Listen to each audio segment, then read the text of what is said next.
Welcome to meeting number 2 of the House of Commons Special Committee on Afghanistan, pursuant to motion from the House adopted on December 8, 2022, and the motion adopted by the committee on December 13, 2021.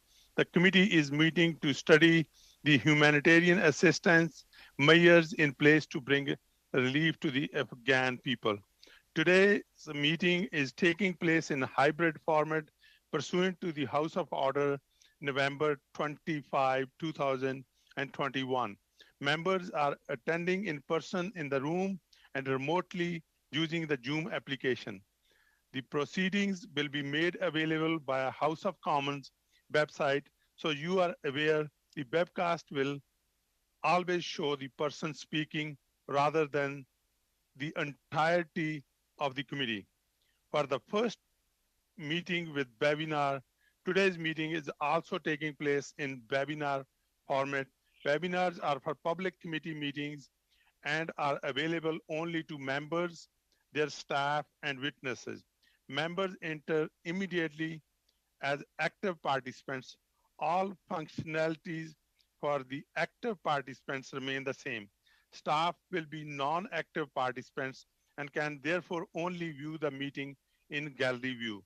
I would like to take this opportunity to remind all participants to this meeting that screenshots or taking photos of your screen is not permitted.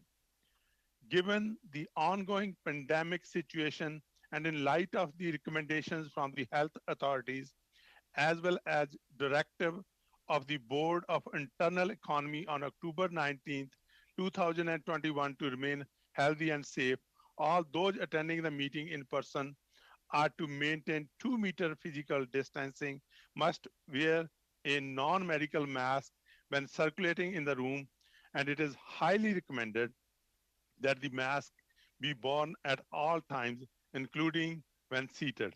Must maintain proper hand hygiene by using the provided hand sanitizer at the room entrance. As the chair, I will be enforcing these measures for the duration of the meeting, and I thank all members in advance for their cooperation. To ensure an orderly meeting, I would like to outline a few rules to follow.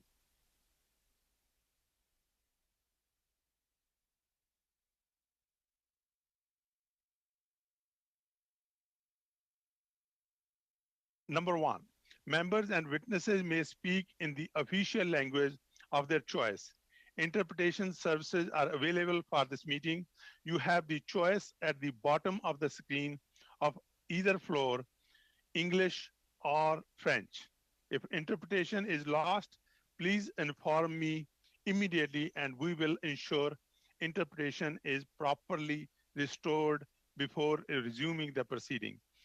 The raise hand feature at the bottom of the screen can be used anytime if you wish to speak or alert myself as chair.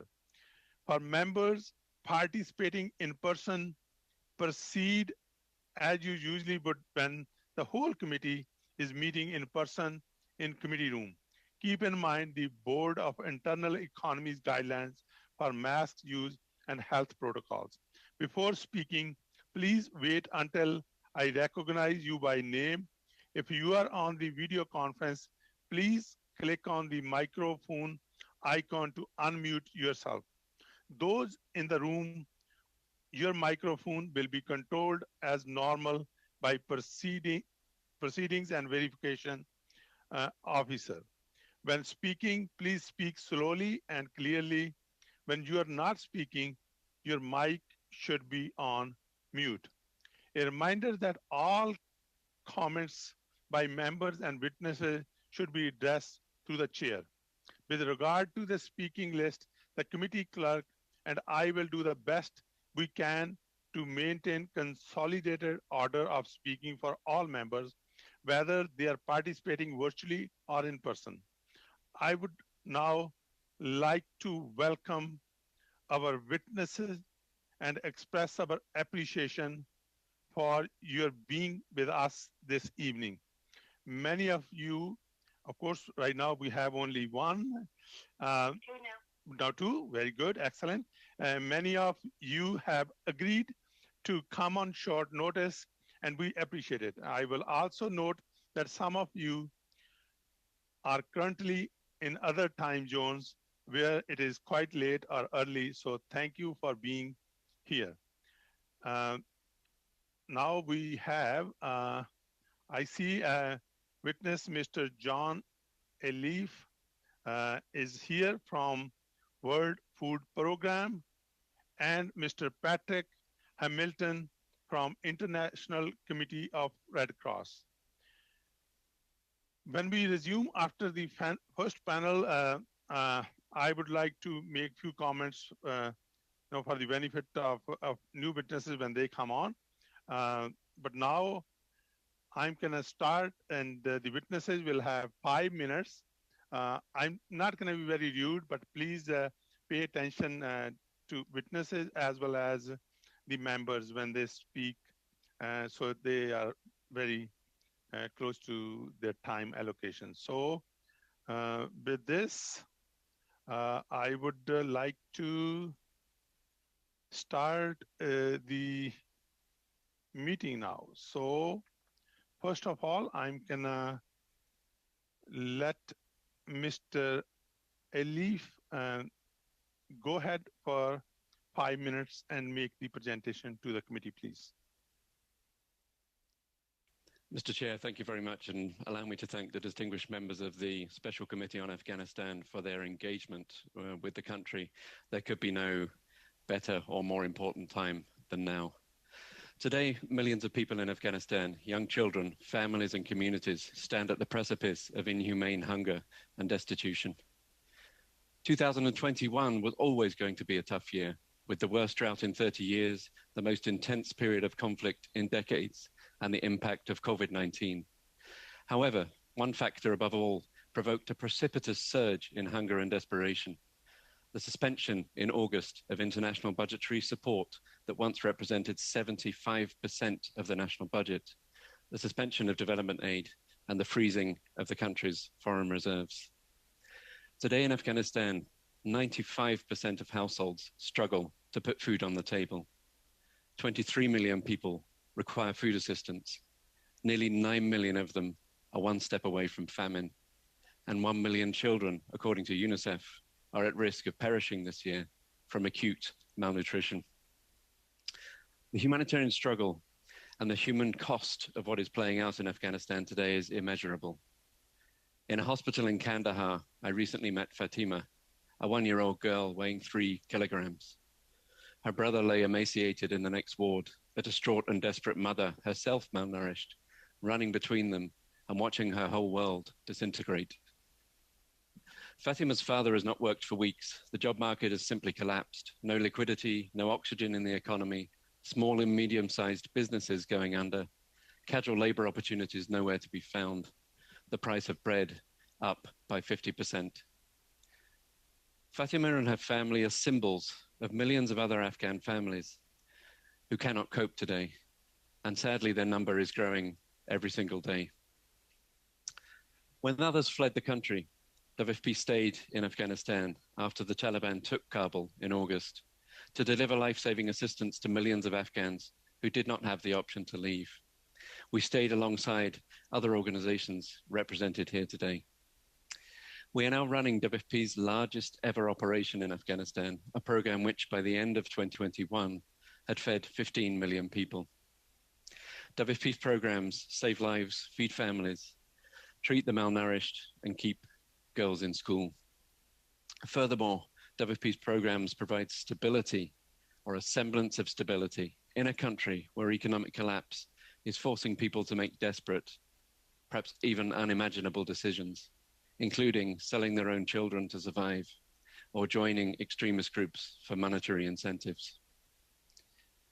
To date, we have received fairly good cooperation from the Taliban, who have respected our humanitarian rules of engagement.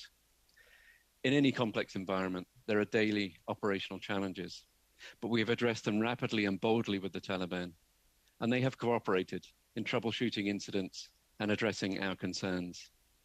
WFP has unhindered access to every one of Afghanistan's 34 provinces, and every one of WFP's female staff are working today. Our critical constraint going forward is funding. In spite of immense generosity from donors, WFP runs out of money in early April. We stand before a funding gap of $1.9 billion for 2022 alone, and we have absolutely no visibility on donor funding streams after that. To keep our operation going to feed 23 million people, we need $220 million per month, and we are terrified of what will happen when the money and the food runs out. Recent sanctions waivers have been useful and facilitate hard currency entering the country to support humanitarian efforts. However, I must stress today that humanitarian aid alone cannot avert an economic collapse. It cannot shore up the banking system, prevent small and medium-sized enterprises from faltering, or create jobs on anywhere near the scale that is needed. I want to be really clear.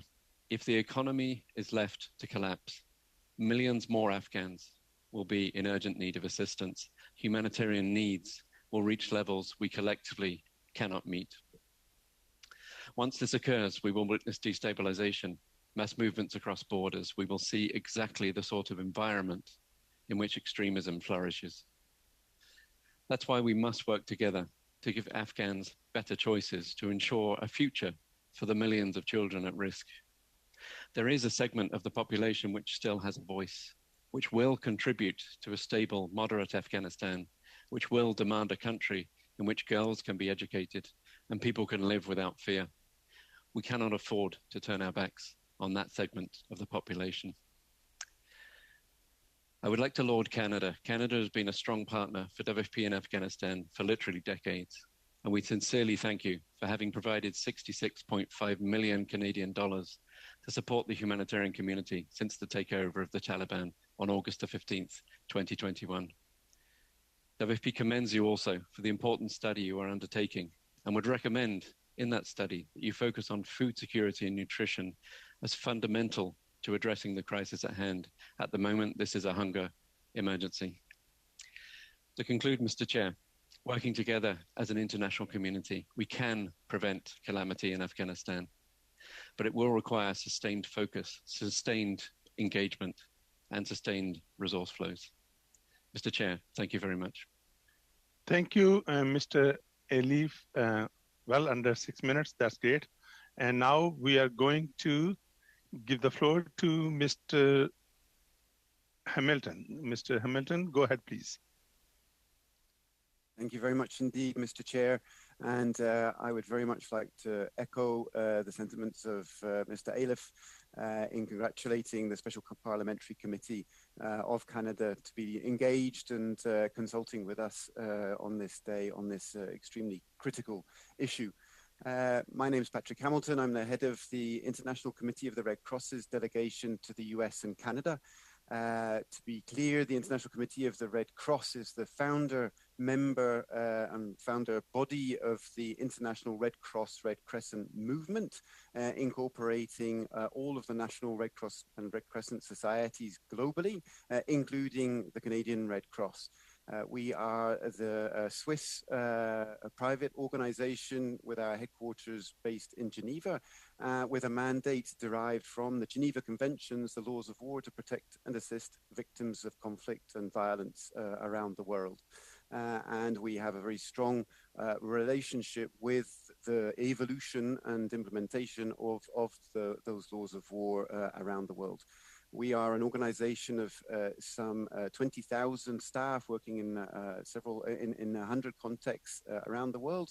The vast majority of our focus being in those contexts of intense conflict, which has included Afghanistan for an unbroken period of the last 35 to 37 years. So we have a very long-standing history with Afghanistan and have been there over the last numerous decades, just like WFP, in terms of trying to provide humanitarian responses to Afghans affected by the numerous rounds of conflict and violence that have so sadly affected the population over that period. We still have some 1,800 staff based in Afghanistan today. They, like WFP, have remained in country throughout the last months since the seismic events of August and have continued to focus on delivering a humanitarian response to the Afghan population, where we have focused in particular on the provision of health services, and where we today are currently providing support to some 28 provincial level hospitals all around Afghanistan, a support which incorporates everything from the payment of salaries through to the running costs and medical provisions. And we have stepped in to provide such systemic level support to Afghans, these Afghan hospitals. It's something that is really beyond precedent as far as our normal modus operandi is concerned, because of the gravity of the situation today in Afghanistan. And here I would very much also echo Mr. Ailif's sentiments that we feel that for all of the concerns that have gone with those 37 to 40 years of conflict and suffering in Afghanistan, the ICRC has never been more concerned about the population of Afghanistan than it is today. We feel that now the Afghan population is really on the brink of catastrophe, and that the center of that catastrophe is indeed this situation of economic paralysis and the total absence of liquidity today in the Afghan market. Our Director of Operations was speaking earlier today about a visit that he made to Afghanistan back in early November, and he said that when he arrived at Kabul airport and they were driving around Kabul, that in the first place, at first glance, he had the impression that there was material in the market, that there were people out in the bazaars. And so he asked the colleagues, look, this looks relatively normal. And they responded, look again, look closer. Do you actually see anybody buying anything? And he couldn't. And in the further trips that he did around the country, he really saw an economy and markets that have ground to a halt because nobody has any money. And this is really having a major impact on the lives of millions of Afghans out across Afghanistan today. We, through the hospital program that we have engaged in, see the impact of this in particular with malnourished and severely malnourished patients that are arriving into these hospitals, in particular children, young children, many of whom are being forced to share space, sometimes 2, 3, 4 to an incubator at a time, because there are not the numbers of incubators to be able to cope with the numbers of children that are being brought in, or the heating apparatuses and others that would go with ensuring that the conditions in the hospital are adequate to be able to deal with the scale of the caseload that is coming in.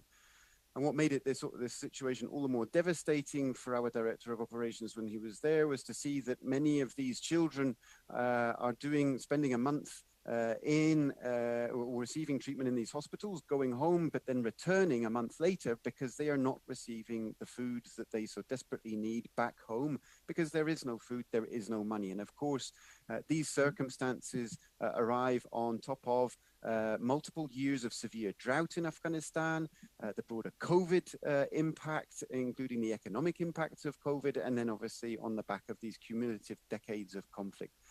Mr. Milton, can you wrap up, please? For sure. So our key messages to you are that it is desperately important for the international community, including the Canadian government, to engage today, that it is essential that liquidity is brought back into the Afghan system. There is a need to ensure that the central bank begins to function once again, that it is supported to do so, that essential public sector services are enabled to function again, and that the people that run those bureaucrats are enabled to carry out their jobs, be it teachers, doctors, water engineers, and so on, the 420,000 workforce that used to operate those essential services, that they are enabled to do their jobs and are paid for it, and that humanitarian actors like ours are provided with a carve-out from sanctions regimes that allow us to continue our work. Thank you.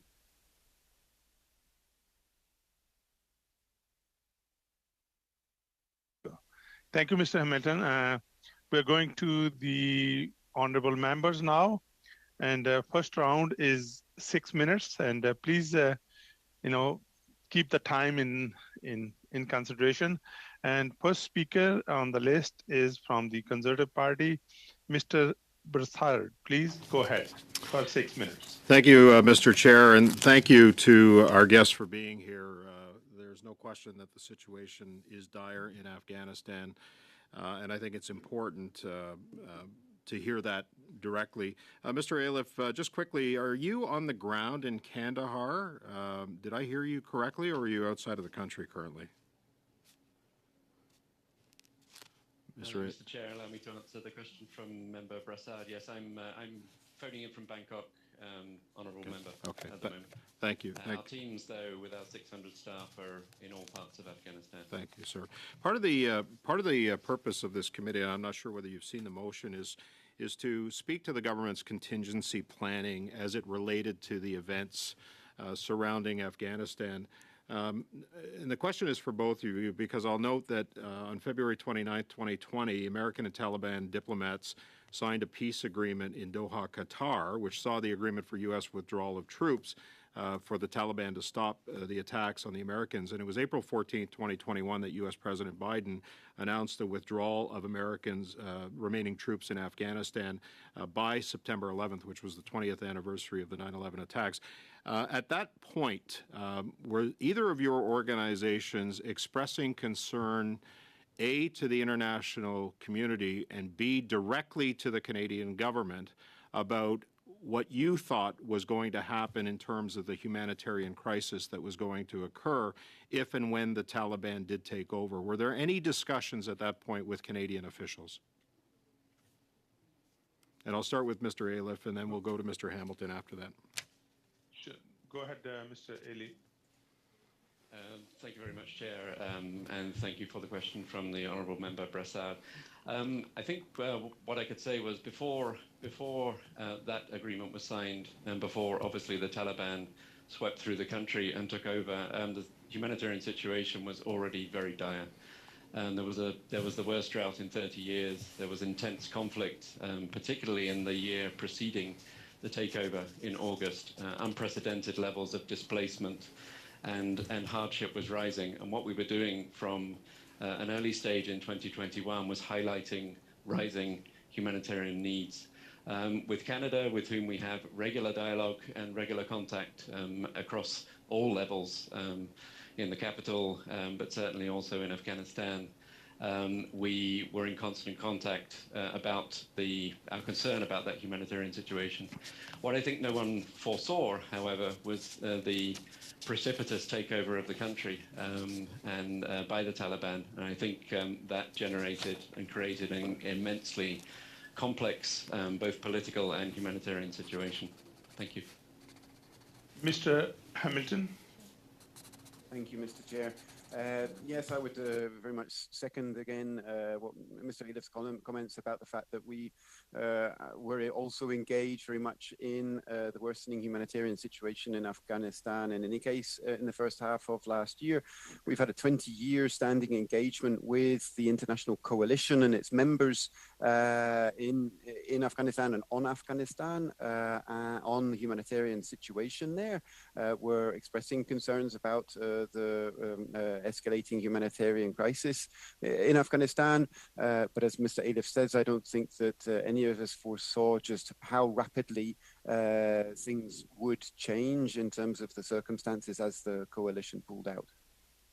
Mr. Brassard, you still have a minute and a half. A minute and a half. Things were changing rapidly, as you know, gentlemen, and it started changing rapidly around May into July as the Taliban started making gains across the districts and territories in Afghanistan. Who specifically within the Canadian government would you be dealing with? Which departments, whether it be government officials either through IRCC, would it be global affairs, would it be through international development? Who specifically would you have been talking to at the time? Mr. Alif? Go ahead. Mr. Alif, go ahead, please. Thank you, Chair. Our relationship is with Global Affairs Canada, and I wanted to add here that Global Affairs Canada had already provided in the course of 2021 14.5 million Canadian dollars to the World Food Programme that allowed us to do two things. One was to bring urgent, life-saving humanitarian assistance to over 2 million people in 26 of Afghanistan's 34 provinces. And part of that funding, secondly, was supporting WFP's humanitarian air service, which is absolutely fundamental in moving humanitarian workers from all organizations around the country to over 20 locations, allowing humanitarians to get into the deep field. Thank you. Mr. Brassard, one more minute. Thank you. Mr. Hamilton, you spoke about displacement and migration. We've heard stories about families living out in the open, being hunted, homes being destroyed. Can you describe in context of what we're hearing, just what your organization is seeing on the ground? Go ahead, Mr. Hamilton. Thank you, Mr. Chair. We are, as I mentioned, present in most provinces around Afghanistan today, and have obviously been concerned about some of the allegations and reports that you're alluding to. We ourselves have not been able to observe any of those events ourselves firsthand and to document them ourselves. On the other hand, we have been engaging with the new Taliban authorities, the de facto government, on their obligations with respect to international humanitarian law, the protection, for example, of not only civilians, but also health services and health staff, and have a long-standing engagement indeed with them over their behavior in armed conflict, in line with our mandate related to international humanitarian law. So we are obviously very concerned, as mentioned, by the allegations you report, but haven't been able to witness or document those ourselves directly. Thank you. Thank you, Mr. Hamilton, and thank you, Mr. Brassard. And now we will go to Mr. El-Khoury from the Liberals. For 6 minutes, please. Merci, Monsieur le Président, et bienvenue à nos invités. Thank you, Chair, and welcome to our guests. We know that Canada has always been present in areas of conflict when there are military or conflicts or violent areas. I believe that the Canadian government has recently announced humanitarian assistance of $56 million for the Afghan people. How does this money truly support the Afghan people? And in your experience on the ground, is the Taliban imposing any conditions on your organizations for them to be able to function and operate using international funds? So the question is for both of you, please.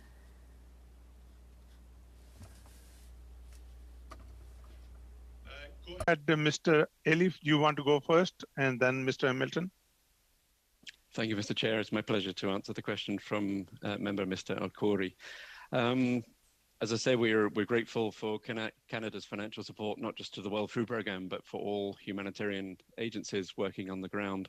I wanted to point out that with humanitarian operators, assistance provided by donors through us goes directly to the people. So we have and adhere very strictly to principles of independence. No money is channeled through, or assistance is channeled through the Taliban or through government structures, if you will. And so we have insisted from day one on full independence of our action. That means that any assistance is based on an independent assessment of needs, that our assistance is distributed only by our implementing partners, and that our monitors are present at every single distribution. This allows us to keep our operational independence as part of our broader humanitarian principles. The Taliban on the whole have facilitated humanitarian operations across the country. We have better access than when the war was going on, and they've respected, largely speaking, the rules of engagement. In the aftermath of 15th of August, after the aftermath of the takeover, there was a sort of crackdown on humanitarian workers, female humanitarian workers coming to work in certain areas. Bit by bit and through soft diplomacy behind closed doors, we have renegotiated that now, and I can happily say that all women workers from WFP and many, I believe, humanitarian organizations are now back at work without conditions. Some of them have to have a male escort in certain areas, but I would stress that that was the case in certain areas before the takeover of the Taliban. So it's challenging to work with the Taliban, but we're finding a way through, insisting on the humanitarian principles and particularly on our independence. Thank you. Thank you. Mr. Hamilton, go ahead, please. Thank you very much, Mr. Chair, and thank you also to the honourable member for the question.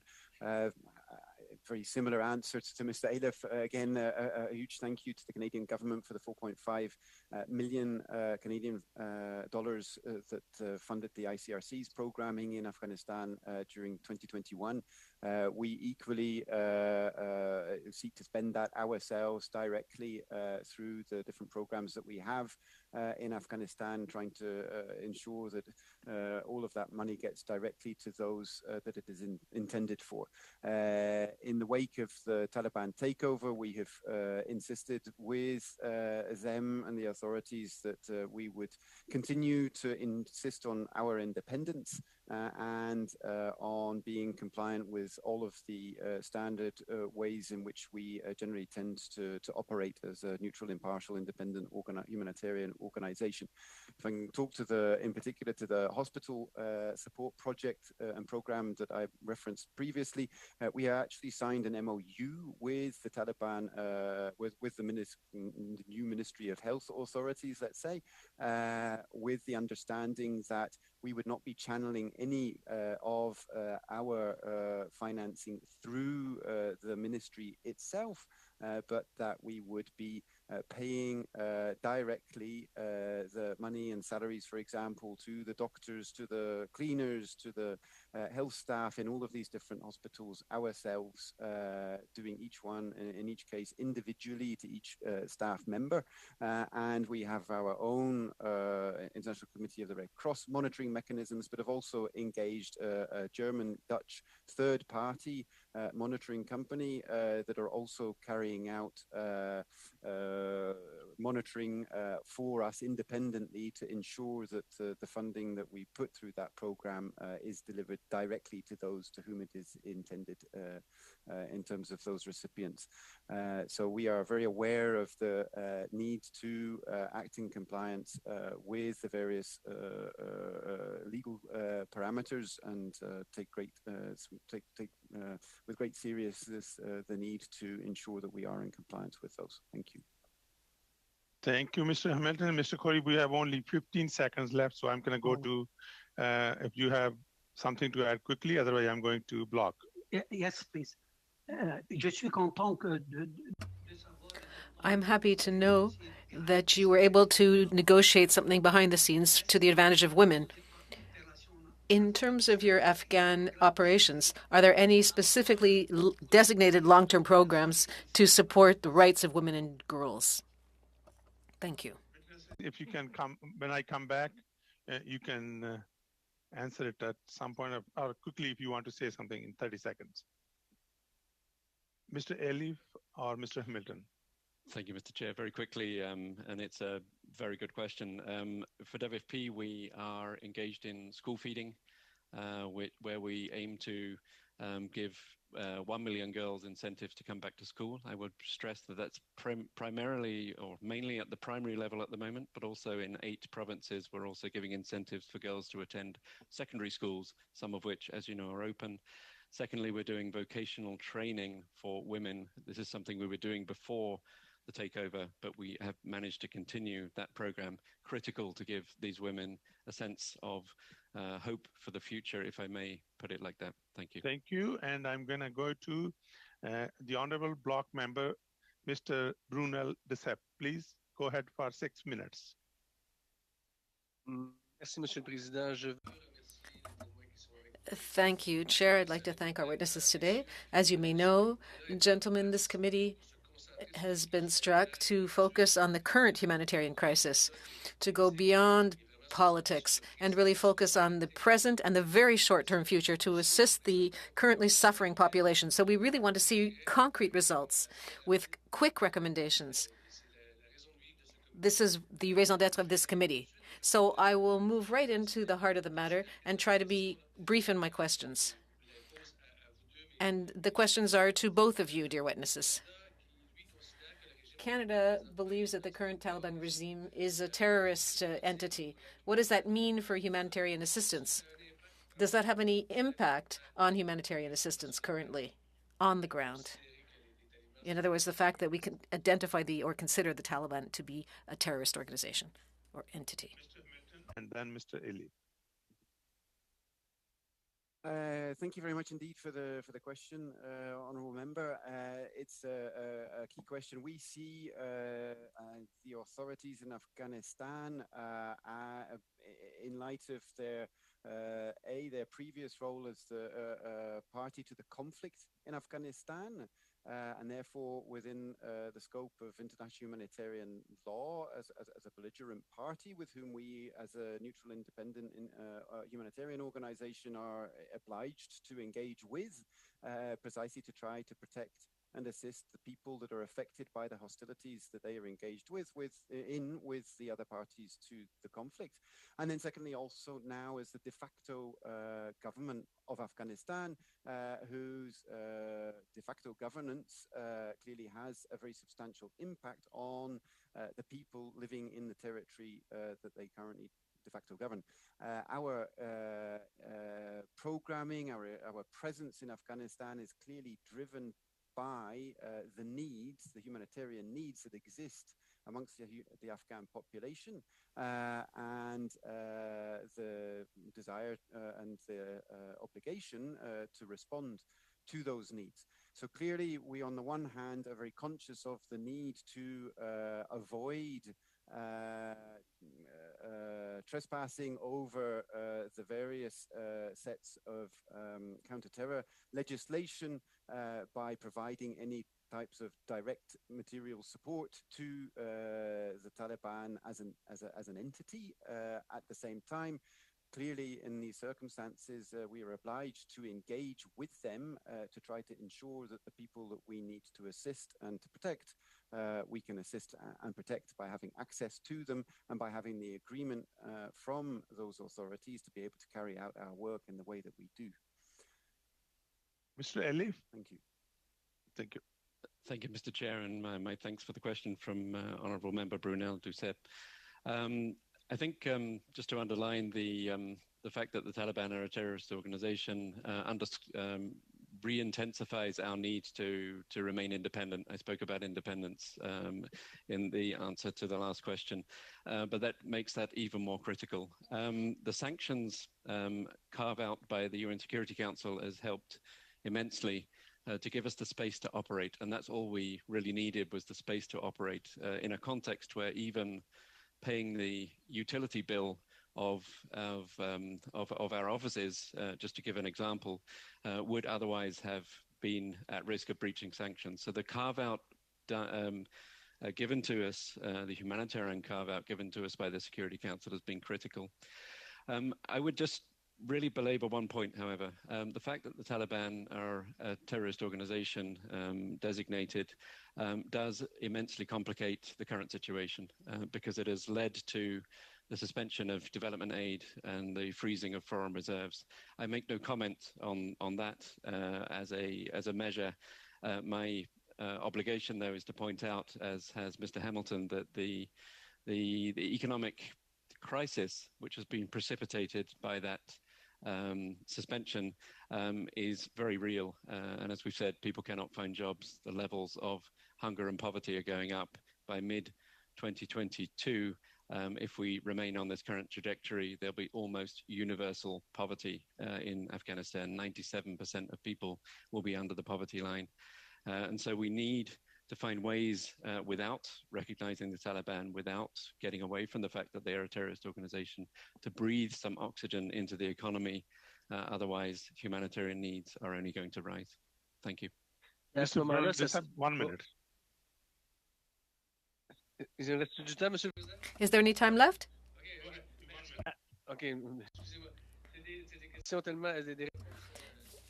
These are such interesting responses. And so the question is, so then what do we do at this point? Because, of course, it's difficult to have the Canadians or Quebecers accept the fact that the government is no longer recognizing the Taliban as being terrorist. But it's not helping you in terms of the humanitarian crisis. So what's the solution? Could you propose some suggestions to us? 20 seconds to propose Mr. Elif and then Mr. Hamilton. Please keep the time in mind. Thank you very much, Mr. Chair. I would say we operate first on the levels that are acceptable and we can control. That means a fully funded humanitarian program. And we recognize the bill for that is immense at over $4 billion for 2022, but that is the fundamental starting point. Secondly, investing in some of the basic services work, which Mr. Hamilton of the ICRC was talking about, and which organizations like the ICRC are engaged in. If we can't ensure that more than 20% of the health clinics are open, we are going to have an even deeper crisis. So I think these are the starting points which are less controversial while we try and grapple with an admittedly incredibly sensitive and difficult issue of how the economy will be supported in some shape or form. Thank you. Thank you. Mr. Hamilton, 15 seconds if you want to say something. Good, please. Very quickly, I think our hospital program represents a very interesting model that is potentially scalable in terms of, on the one hand, doing some kind of deals with the Taliban as governance, whilst at the same time ensuring that funding is not channeled to them, whilst it is channeled into the essential services that are so needed. That needs doing also for the central bank, though. Over. Okay, great, thank you. Merci and now beaucoup. Merci beaucoup. Thank you very much. And going to Madam Kwan from NDP for 6 minutes, please. Thank you very much, Mr. Chair, and I want to thank both witnesses first for your organization's incredible work during this very, very difficult time, and of course, not just during this humanitarian crisis, but for many humanitarian crises across the globe. In terms of the situation before us, the committee is charged with, of course, looking at the humanitarian aid piece, but as well as the issue around providing resettlement support for Afghans. I'll leave the latter piece aside. We were just talking about the issue around carve-out, the issue around humanitarian aid, the scale of need, the crisis that is currently existing in Afghanistan. I wonder if both witnesses, if you can give us some very specific actions that the Canadian government could do. I recognize that in 2021, humanitarian aid was provided, but you just mentioned that in 2022, $4 billion is needed. So for example, what do you think the Canadian government needs to do with respect to that in addressing that aspect of it, and then further to that on the carve-out question and on the larger economy question? Thank you. Who want to go first? Mr. Elif, you want to take a... Go ahead. Thank you, Mr. Chair, and thank you, Member Ms. Kwan, for the question. Yes, I'd like to recognise the carve-outs have been critical to allowing us to operate. But in terms of what Canada could do, I'd like to also recognise what Canada has already done, which goes beyond the funding support which I mentioned for 2021 and the 65.5 million Canadian dollars, which has now been provided since August the 15th for the region. I'd like to recognise that, first of all. What lies before us is a major crisis, and I would say two things. One, the international community collectively unfortunately needs to step up even more. As I say, the prospects of running out of funding as a humanitarian community are absolutely terrifying. 1 million children at risk of dying is only the beginning, and we're already seeing utter desperation out there. People selling children into early marriages, people with their goods out on the streets selling their carpets, people borrowing money. We're seeing a horrendous situation unfolding, and so collectively with the international community, a way needs to be found to mobilize more humanitarian funding. The other thing I would just add for Canada, if I may, is, and again, lauding your focus on women and girls over the past few years as a key pillar of your aid program. There is no, I think, better country at the moment to be focusing on women and girls than Afghanistan. The plight of women and girls is much talked about. But the funding flows for programs supporting women and girls need to be improved. And so if Canada could, with its special knowledge and track record in this area, could focus on women and girls, that would be a recommendation to the committee. Thank you. Thank you. Mr. Hamilton, you have something to say, or otherwise I go back to Madam Kwan. Yes, if I may, Mr. Chair, that would be appreciated. And thank you, Ms. Kwan. Yeah, I think in reference to the carve-outs, they're clearly, the UN carve-outs are clearly a really significant step forward. What we would certainly encourage the Canadian government now to do is to look at how those carve-outs at the UN are then reflected in Canada's domestic legislation, and to ensure that humanitarian organizations like ourselves and our programming are adequately protected from the sanctions regimes that we talked about. And as the ICRC would be very happy to engage with the Canadian government on just how that might be realized, having developed quite some expertise in the area of sanctions and carve-outs over recent years. Likewise, I think Canadian governmental funding to humanitarian organizations is incredibly important, as Mr. Aleff rightly states.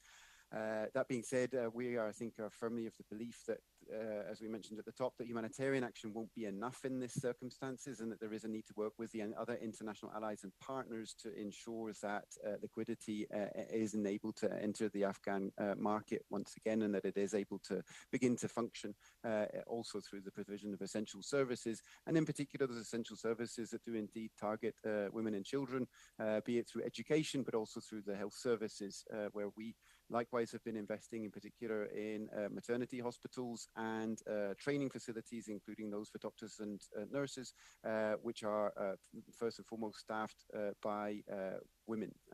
So I think, as Mr. Aleff says, there are these areas where in particular the Canadian government can be of a very significant support to Afghans at this point in time. Thank you. Madam Kwan, you have 1 more minute. Thank you. Mr. Hamilton, I just want to touch on the local regulations or Canadian regulations, if you will. Are you speaking to specifically Section 83.03 of the Criminal Code, where organizations and staff could be deemed to be persecuted or lose their charitable status if they engage in humanitarian work? And on that note, has there been any conversations with the Canadian government in actually providing exemption to organizations such as yours? Thank you. It's in part reference to that, but not only. We see that there is a broader need as well for UN Resolution 2615 to be further integrated into Canadian domestic legislation more broadly, and to ensure that it is brought into fully into line with international humanitarian law, IHL. But the article that you reference is also a consideration, and it is something that we are interested in having further engagement with the Canadian government on going forward. So this is certainly an area that we are interested in continuing conversations over. Thank you. Thank you. And Madam Kwan, your time is up. You have 20 seconds to ask question to Aleff quickly. Yes, just to follow up on that, Mr. Hamilton, has there been any conversations currently with the Canadian government on those provisions that you spoke about? Thank you, Ms. Kwan. Yes, we have had certain dialogue with Global Affairs Canada on the issue, more to aid our understanding and to ensure that we're in line at the moment with those provisions in your law as we implement Canadian-funded programs in Afghanistan. Mr. Hamilton, has there been ongoing conversation right now? Quick, please. Quick answer. Thank you, Mr. Chair. Yes, I can confirm that we are in the process of discussing the sanctions legislation with Global Affairs Canada. And the response? Thank you. Thank you, Madam Kwan. And it's 7 minutes and 22 seconds. Thank you. This panel, I would like to call it end because It's 4:45, so it will be fair only to the second panel if they can be here for 45 minutes. I hope all the members are in agreement. And I want to, on behalf of all the members, I want to thank both the witness, Mr. Elif, yourself, and Mr. Hamilton, and great information, excellent information. And if you want to submit anything in writing, that you have not covered, or members have asked a question that you would have responded differently, we would welcome that. Thank you. All the best to you. And we will go to the suspend for a few minutes before we go to the witnesses on the second panel.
Before speaking, please wait until I recognize you by name. When you are ready to speak, you can click on the microphone icon to activate your mic. A reminder that all comments should be addressed through the chair.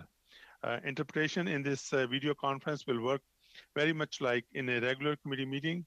You have the choice at the bottom of your screen of either floor, English, or French.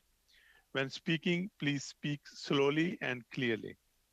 When you are not speaking, your mic should be on mute.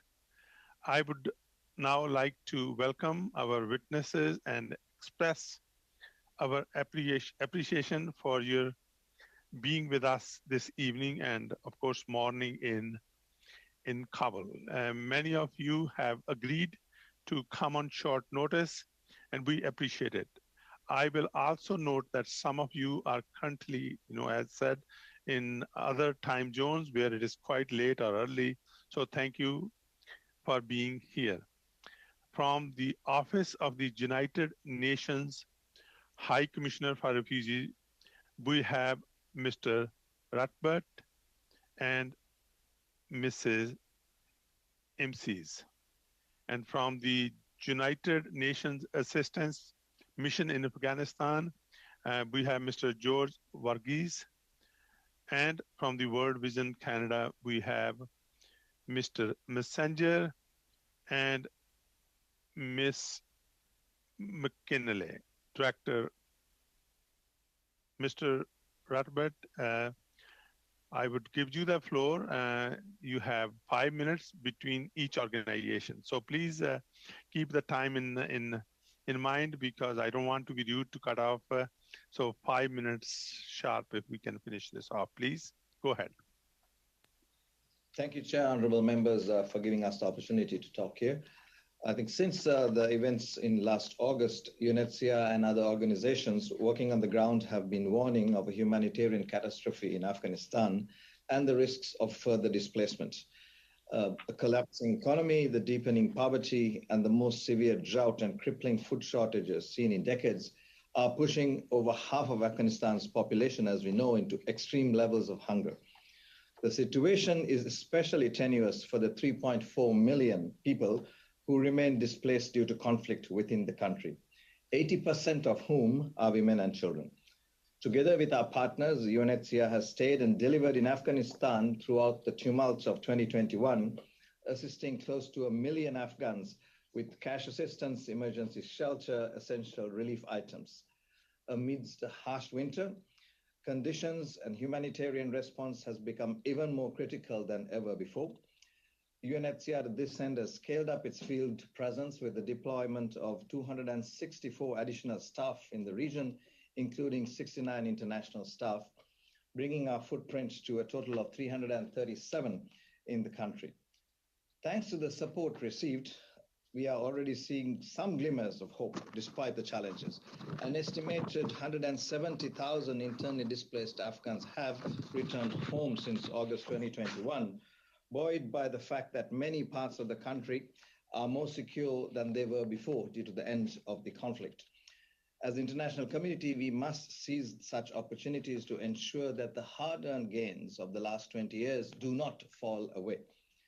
Despite the uncertain situation in Afghanistan, we cannot forget the Afghans who have also previously fled the country and are being hosted in the neighboring countries. Iran and Pakistan notably continue to host over 2.2 million registered Afghan refugees and over 4 million other Afghans over 4 decades.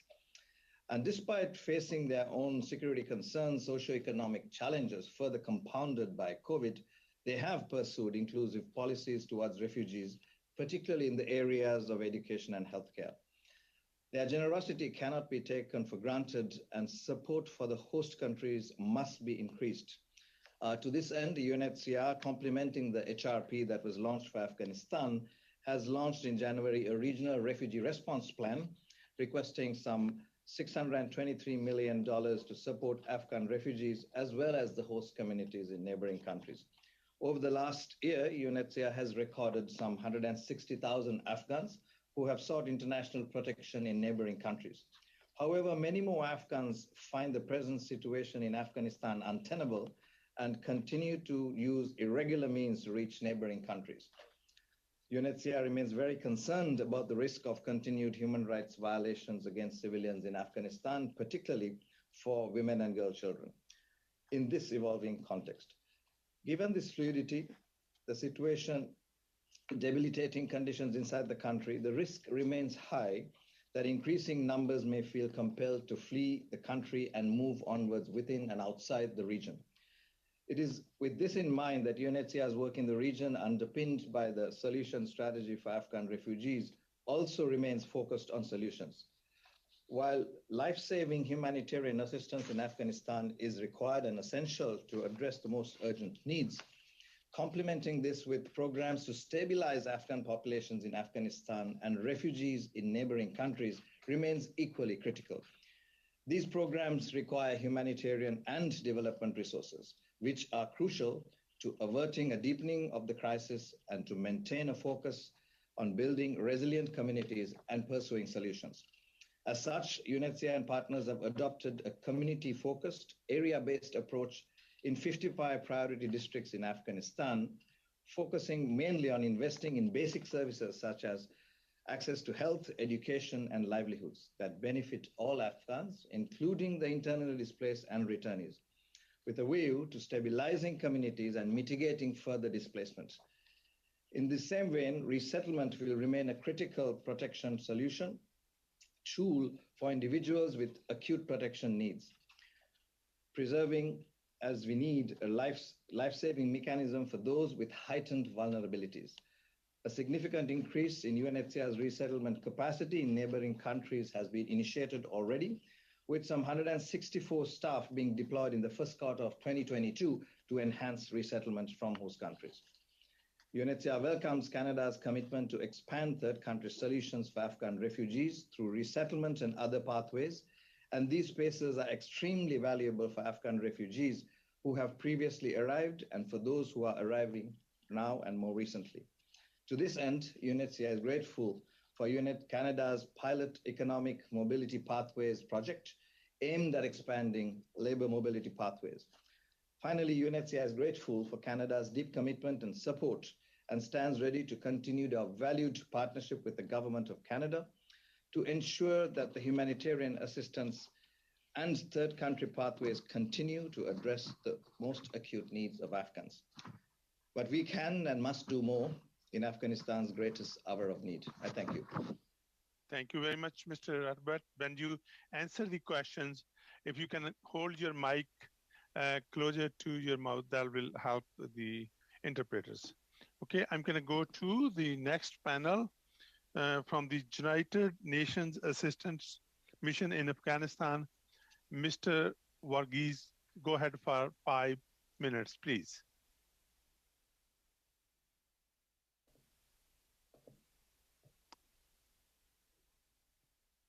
Thank you, Honorable Chairman, committee members, excellencies, and friends of Afghanistan. Greetings from Kabul this morning and the United Nations mission in Afghanistan. It is a privilege for me to brief the Honorable House. I should like to proceed by summarizing important contextual factors and highlighting critical humanitarian needs. I'll then list what the UN and humanitarian partners have delivered thus far, and end with current developments and our plans to continue to support the people of Afghanistan at this time of need. When events around August 15 occurred, the international community's humanitarian development and peace initiatives were already confronting persistent insecurity and varying levels of conflict, erosion in legitimacy of the incumbent government amidst pandemic and other governance crises, and recurring climatic stresses, especially consecutive drought seasons. The extreme aid dependency and low economic productivity of the country meant that economic sanctions impacted instantaneously and resulted in sudden and severe economic collapse. Sanctions continue to affect economic recovery. Banking and private sector continue to display a chilling effect. Development partners, especially NGOs, struggle to bring funds in adequate measure. There is a record displacement of 9.2 million people in and around Afghanistan. the loss of educated, technically competent Afghans is a significant constraint for future recovery. As others have spoken, Afghanistan is facing a catastrophic yet preventable humanitarian crisis. Severe drought and disruptions to agricultural production has increased the risk of food insecurity and water shortages. 1 in 2 people do not know where their next meal is coming from. 1 in 4 pregnant women and 1 in 2 children are malnourished. Over half the population needs humanitarian and protection assistance. Of these, 11.8 million are women and girls. Afghanistan's healthcare system is facing severe shortages of medical supplies, fuel for heating hospitals, and food and money for staff. This is while this healthcare system confronts 5 outbreaks, including acute watery diarrhea, measles, polio, malaria, and the COVID-19. As many of you know, the UN launched a flash humanitarian appeal in September and raised $1 billion to support humanitarian efforts. As a result, 18 million Afghans received life-saving assistance. 10 million of those received food assistance. 8 million of those also received healthcare, primary and secondary services. 275,000 children under 5 were treated for acute malnutrition, and 500,000 people were provided water and sanitation assistance. The UN has worked through 158 partners alongside other international and national NGOs, civil society, and community-based organizations. To address the critical nature of the Afghan crisis, the United Nations Security Council also adopted a new resolution on 22nd December 2021 that helps expand assistance from humanitarian to basic human needs. The issuance of new general licenses by the US Treasury that align with the Security Council resolution also assist in expanding the scope of assistance from purely humanitarian to inclusion of essential services for Afghans in need. Similarly, growing support from the member states of the Organization of Islamic Countries is an additional and important source of assistance to help mitigate the Afghan crisis in the coming years. Some recent developments that I wish to brief on include 2 recent international events in Kabul that were organized by the de facto administration. The first was organized to discuss humanitarian assistance with partners. The second was organized to present the de facto administration's economic recovery plans. These are forms of engagement that the de facto administration has begun to ramp up.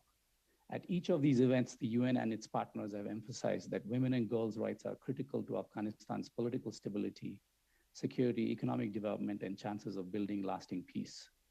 Without the full participation of women, Afghanistan's GDP has been estimated to drop quite significantly. We are concerned that gender inequality continues to shape the humanitarian crisis. Women and girls are seeing a rapid deterioration of their rights, including their rights to freedom of movement, to work, and to access all levels of education. We will continue to promote and advocate for the rights of women and girls in all our engagement with the de facto authorities. The recent engagement of the de facto administration with Afghan domestic and diaspora civil society in Oslo is encouraging.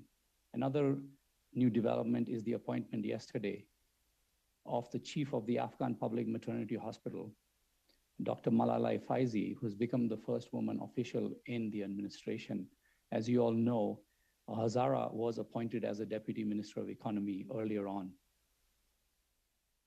Going forward, honorable members and chair, the UN and humanitarian partners will use a One UN Transitional Engagement Framework for Afghanistan, which we launched on the 26th of January this year.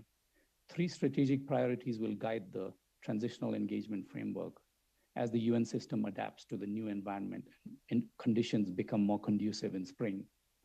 These priorities are life-saving assistance, the sustenance of essential services such as health and education, and the preservation of social investments and community-level systems essential to meeting basic needs. As the prior speaker said, the life-saving assistance is supported by a humanitarian appeal of $4.4 billion.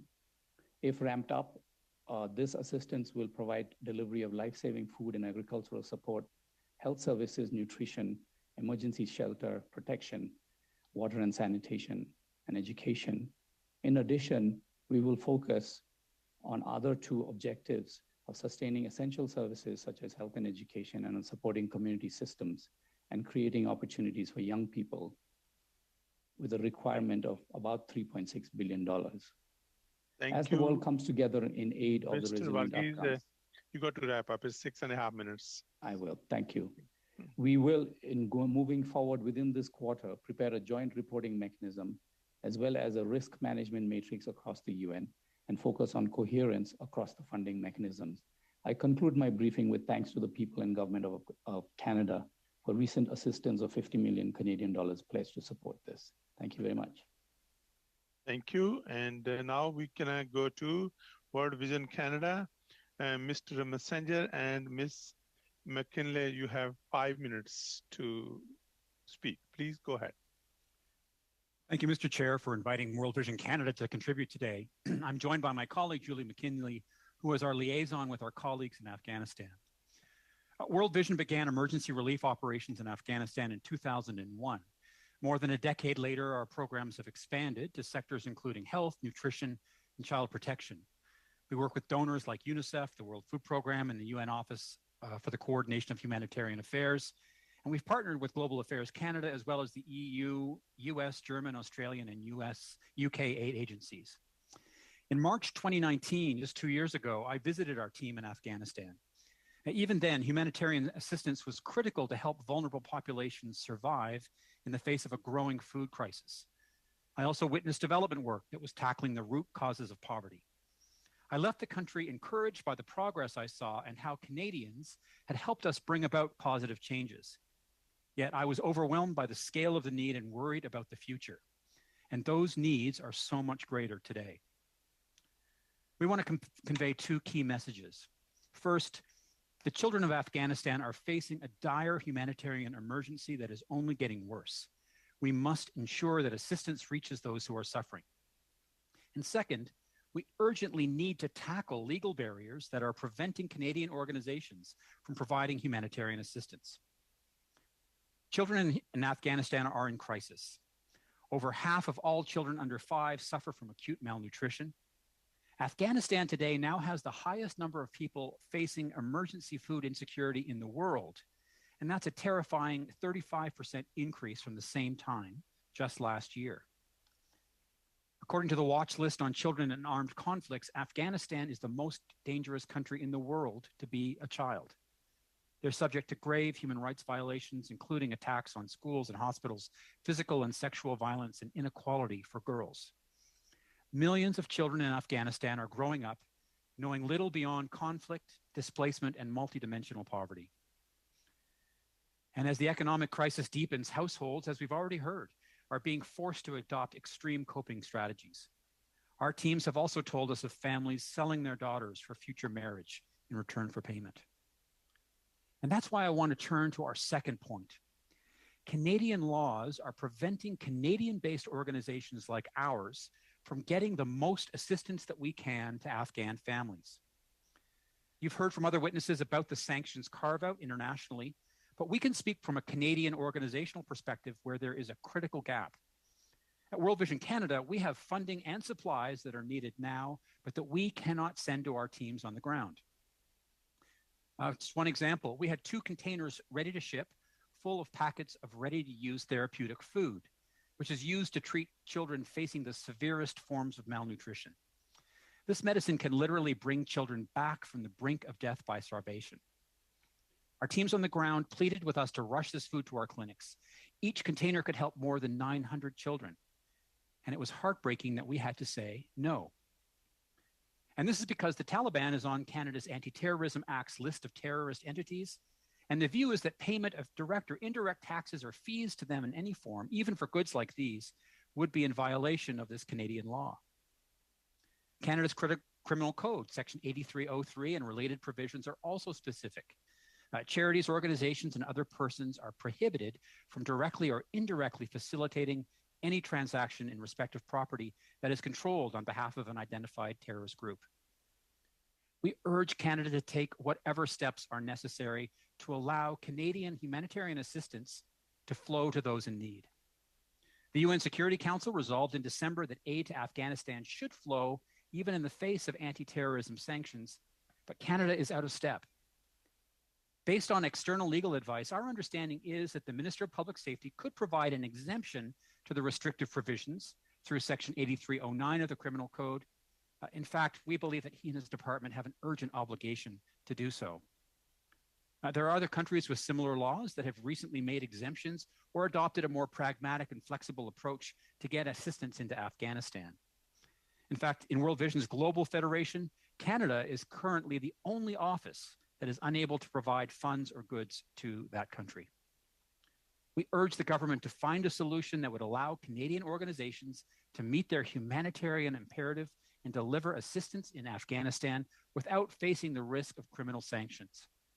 We should take whatever steps are possible so that the counterterrorism provisions do not undermine the delivery of neutral, impartial, and desperately needed humanitarian assistance. Thank you for the opportunity to speak with you today. Thank you, Mr. Messenger. Well under 5 minutes. Great. So now we have 19 minutes left, and we have 4 spots to speak. So I will give 5 minutes to each party if we are all in agreement.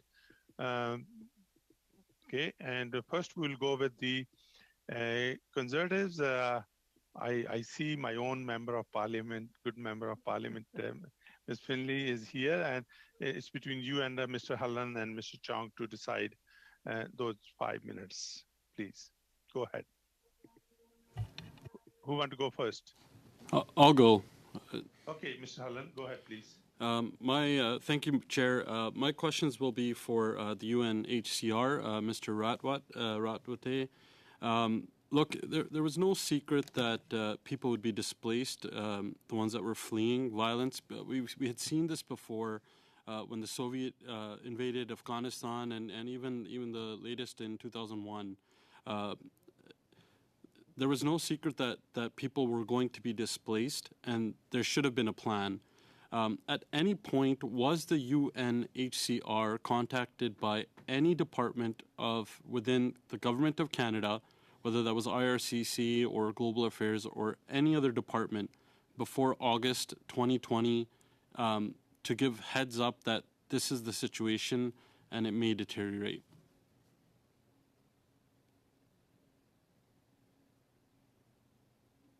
Go ahead. Thank you very much, Member. Can you hold the mic close to your mouth, please? Is that better? Can you hear me better now? Okay. In anticipation of the situation deteriorating, in 2020 September, we launched a contingency planning process looking, as you rightly said, at potential displacement. Sorry to cut you off. My question was, before August of 2020, was the UNHCR given any heads up by any department from the Canadian government at any point before that, before August 2020, that this was going to happen? Before August 2020? Oh, okay, I understand. I thought it was 2021. In 2020 August, not to my knowledge. I'm sorry, 2021, yes. August of 2021. Yes. Okay, right. Go ahead, Mr. Radler. As I was saying, the contingency planning we did in December 2020 was presented to governments, including the government of Canada. And we did... Point of order. There's a problem with how things are working. Okay, thank you. And Mr. Radber, because we need to have the translation, so it's very hard unless you speak very clearly with your microphone close to your mouth, please. That will be helpful. Okay. Yes, in December 2020, in preparation of potential displacement from Afghanistan, there was a contingency plan drawn up by UNHCR and shared in March, April with all member states, including the government of Canada. And as such, there was support for our preparation and contingency planning from the government of Canada included. Also in some $7 million that was given to UNHCR in 2021. Some of this was used to prepare, have contingency stocks in place around the region. So we did have support from the government of Canada to our contingency planning that was presented. Thank you. And can that please be tabled with this committee, Chair? Okay, Mr. Radbert and other witnesses, if you have any information, you can voluntarily table, but at the same time, if member is asking, I hope, Mr. Radbert, you will be able to give that to the clerk. Okay, so yes, the contingency plan. So according to UNHCR's publicly available data, there are over 2.6 million Afghan refugees who fled Afghanistan. How many of those Afghan refugees have you been able to refer to Canada either under the protected persons class or under one of the special immigration programs created? Go ahead, Mr. Radbert. Yes, I will defer to my colleague Rima, who can answer this one with more detail. Rima, over to you. Thank you, Honourable Member. To date, we are able to confirm approximately 167 referrals by UNHCR to Canada since August 2021. Of the cases you did refer as refugees to Canada, how many of those were in Afghanistan? Go ahead, Mr. MCs. None of the referrals made by UNHCR would be of individuals who are still present within the borders of Afghanistan. In order to be classified as refugees, they would need to have crossed an international border. So none of those people would still be in Afghanistan. And again, all of those people have made it to Canada, or there's still some left? I would have to confirm for you if all of those who were referred have actually arrived in Canada. There have been a series of delays that have been occasioned by COVID travel restrictions, so I cannot tell you with 100% certainty, but can confirm it. Are those processing? Thank you. Are those processing delays, and can that be tabled, please? Okay, sorry, I didn't catch all of that question. I said, are those processing delays, and if that information you said could be tabled on the numbers that have been processed and the refugee claims? I would be happy to confirm the numbers of departures and arrivals to Canada. Thank you. Your time is up, Mr. Hallan. And now I will go to Liberals. Between Madam Jahid and Madam Damop, you have 5 minutes. Go ahead, please. Thank you, Chair, and I will share my time with Ms. Damop. My first question is for Mr. Radbert. What work you are doing to ensure that the women rights and girl rights are protected in Afghanistan, and to make sure that they receive the humanitarian aid, because my riding is a home to hundreds and thousands of Afghans, and I hear heartbreaking stories about their concerns about their nieces, their sisters. So if you can provide some information in regards to that, about the role which UNHCR is playing. Go ahead, Mr. Radbert. Thank you. Thank you, Honourable Member. As our colleague also said from UNAMA, the approach has been very much as a point of advocacy, first with the de facto authorities. Ensure first that UN female staff and colleagues are able to come to work and have unhindered access to communities. And I'm happy to report that for UNHCR, we have about 95% of our female colleagues back in the office, and are part and parcel of the colleagues who visit the field, do field assessments, and approach communities to look at their needs. That's the first step. The second is ongoing support and advocacy around the access for girl children to have access to education at all levels, and this is a continuing set of advocacy we do with all our UN partners. And lastly, I think the most important part that we do is when we meet with communities, particularly in UNHCR's purvey of the internally displaced, conflict-displaced families, we do focus very much our entire assistance, starting with female heads of household, at girl, children, and women's issues, and we intervene where we need to do at the field level, but the assistance also is designed very much to look at their needs and mitigate their vulnerabilities. But as you rightly said, Honourable Member, The needs are there, and they are very, very challenging as we speak. In Oslo, we did hear that as of March now, that all children, girl children, will have access to education. But I think we have to continue to be vigilant. And really, the next step is to ensure that women professionals and women have more access to the workplace, which remains a huge challenge. Thank you. Ms. Dammer, please. Thank you, Chair. And I'd like to, through you, thank all of the witnesses for being with us tonight and for the work that you're doing under incredibly difficult conditions. My question is actually for Mr. Messenger. We've had conversations, or I've had conversations with your organization about the challenges you've had delivering aid on the ground. And I'm wondering if you could give us some examples of what some of our Five Eye partners are doing to deal with this issue of the Taliban being a terrorist organization and how they're able to get around that to deliver aid, and some examples that we could perhaps use here in Canada. Go ahead, Mr. Messenger. Thank you, Mr. Chair, and thank you for the question. Yes, as you know, we have had constructive dialogue on the issue for several months now at various levels of government, from responsible desk officers at Global Affairs to joint organizations, meetings with others. And you're right. In fact, I mentioned that Canada is one of the few countries in our World Vision Federation that is not able to deliver aid or get Canadian funds or Canadian goods to assist in the humanitarian response. At the moment, the majority of the humanitarian programming funded by the US, the UK, Germany, and the EU have resumed, and Australia has recently announced an exemption.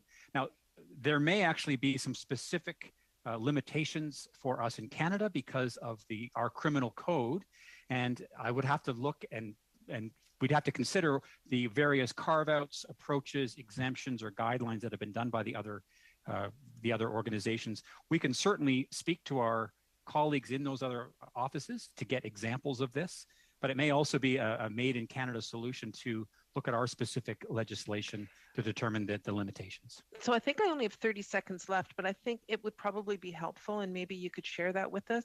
I'm thinking in both the short term and the longer term solution to be able to get that aid and get that food on the ground for those kids.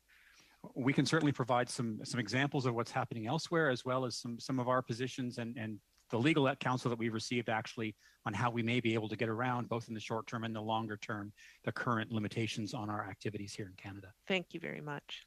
Thank you. Well under 5 minutes. Mr. Brunel Desepp from Bloc for 5 minutes, please. Merci. Thank you, Chair, and thanks to the witnesses who have been here today. As I've said at the previous panel, what's important to us is the humanitarian crisis currently unfolding. I very much appreciated, Mr. Messenger, that in your initial preamble you talked about the current problem with respect to the fact that the Taliban is considered to be a terrorist entity and what this means for your organization. So in order to find solutions to assist you in assisting the people, I would like you to do something, and you raised a good point. I wonder if we can do this in terms of legal amendments or whatnot. Could you talk about the humanitarian food crisis currently underway in the Afghan territory? Mr. Messenger. Yeah, thank you for the question. I'm going to ask my colleague, who's the expert in this, Ms. McKinley, to answer that question on our behalf. Ms. McKinley, please go ahead. Great. Thank you very much for the question. The food crisis in Afghanistan right now is amazingly dire. The statistics have been shared in the past. 24.4 million people in need. Half of the population, 1 in 2 children, are at risk of starvation. So the need for immediate action is immense. We have programming through organizations like the World Food Program, where we are able to get those emergency nutrition supplies. We are able to provide general food baskets to meet those needs. I think it's important to keep in mind that the food shortages leads to other problems, right? Families are making impossible decisions around who eats around the table and in their family, and if they need to be selling a child into early marriage because it's one less mouth to feed. So it's one of the most dire food situations, and with the drought, the challenging harsh winter conditions, it's not expected to get better. It's going to get worse much quicker. Mr. Brunel Desepp.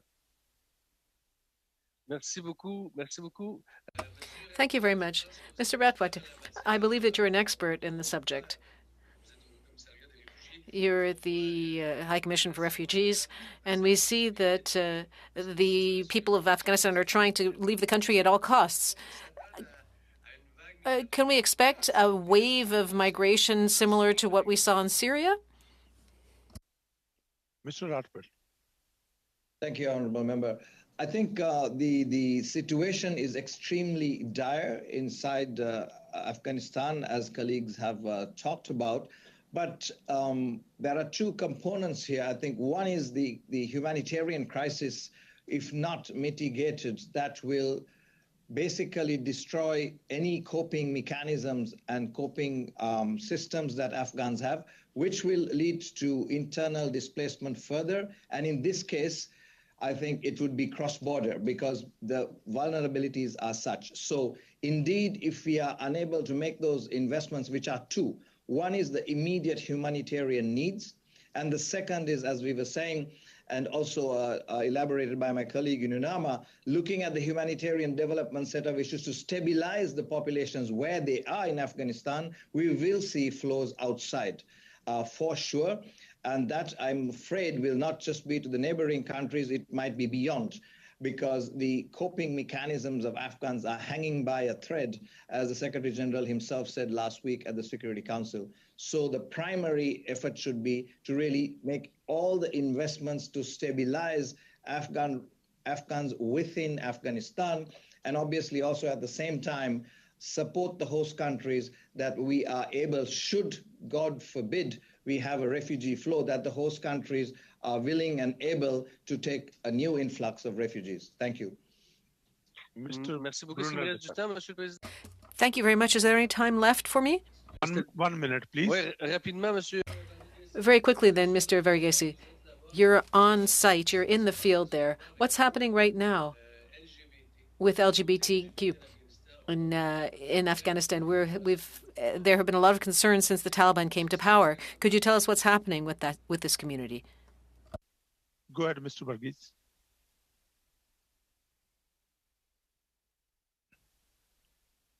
Thank you, Honourable Member.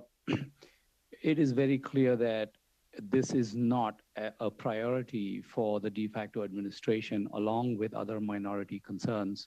As you know, providing security even for minorities, ethnic minorities, has been a struggle for them, and they are trying to do their best.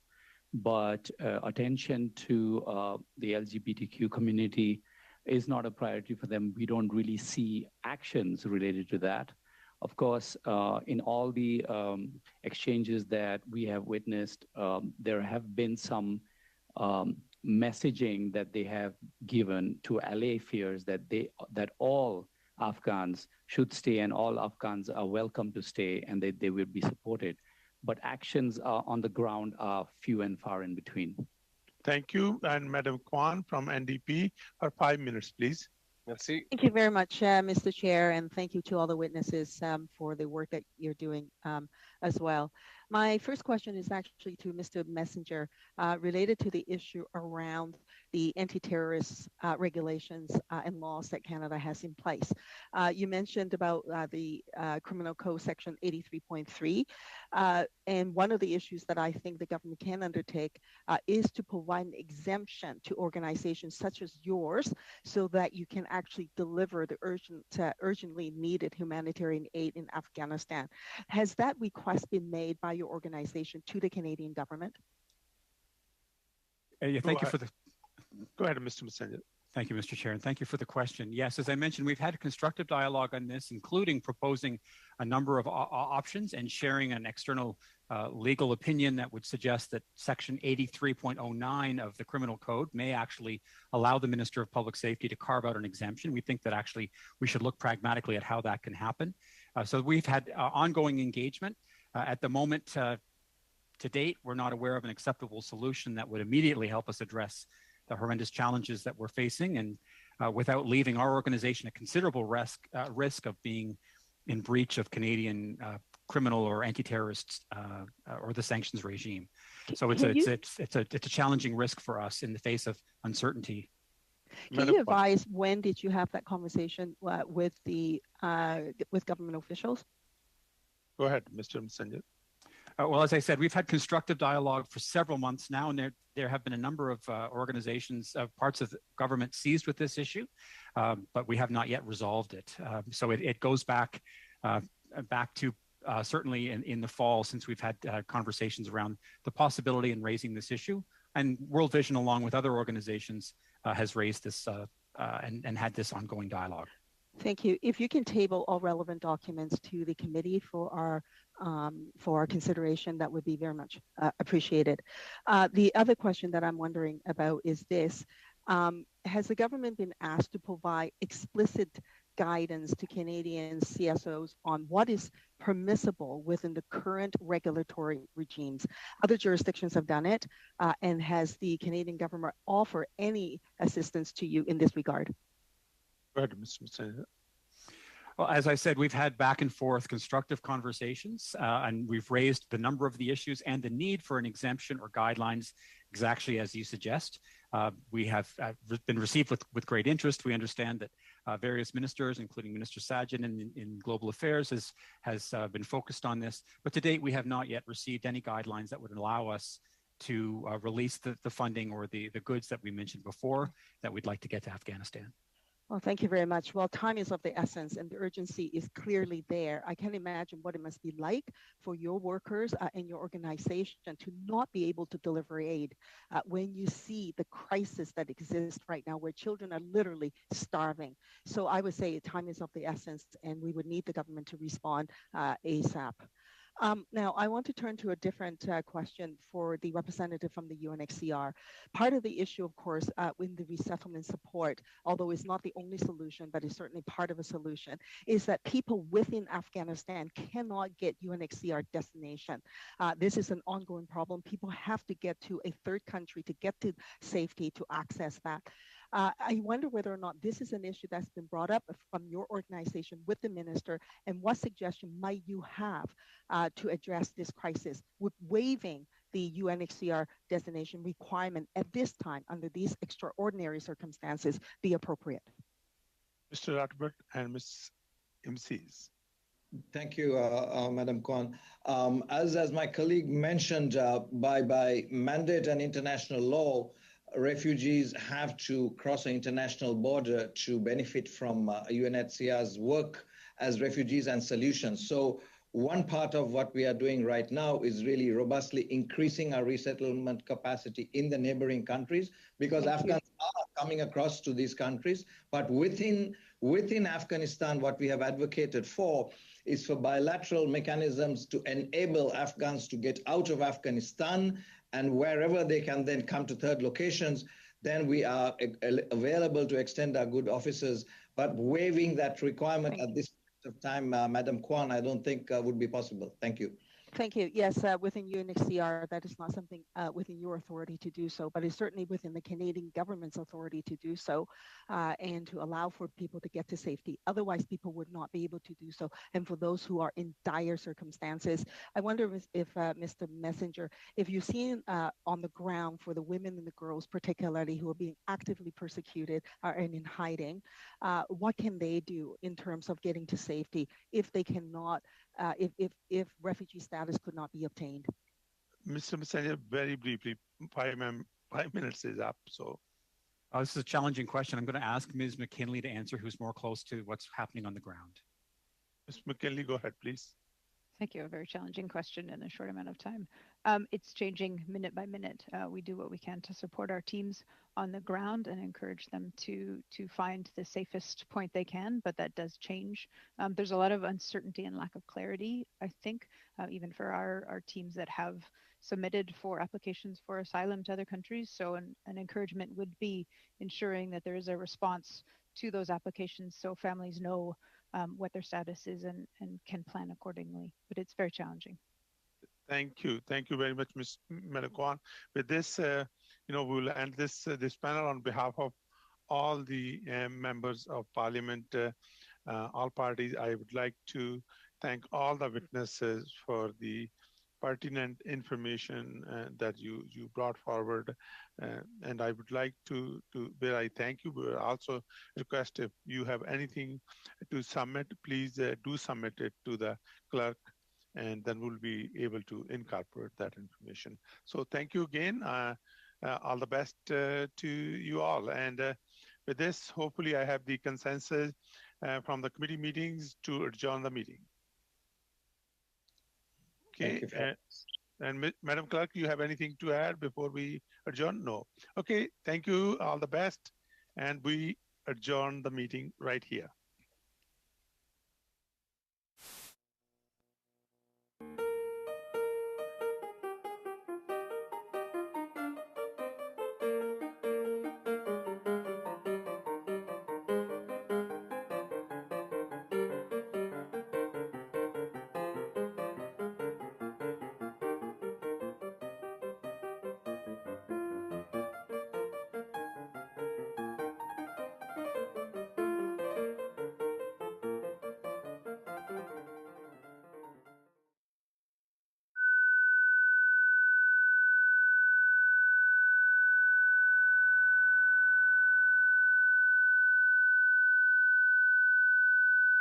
Thank you.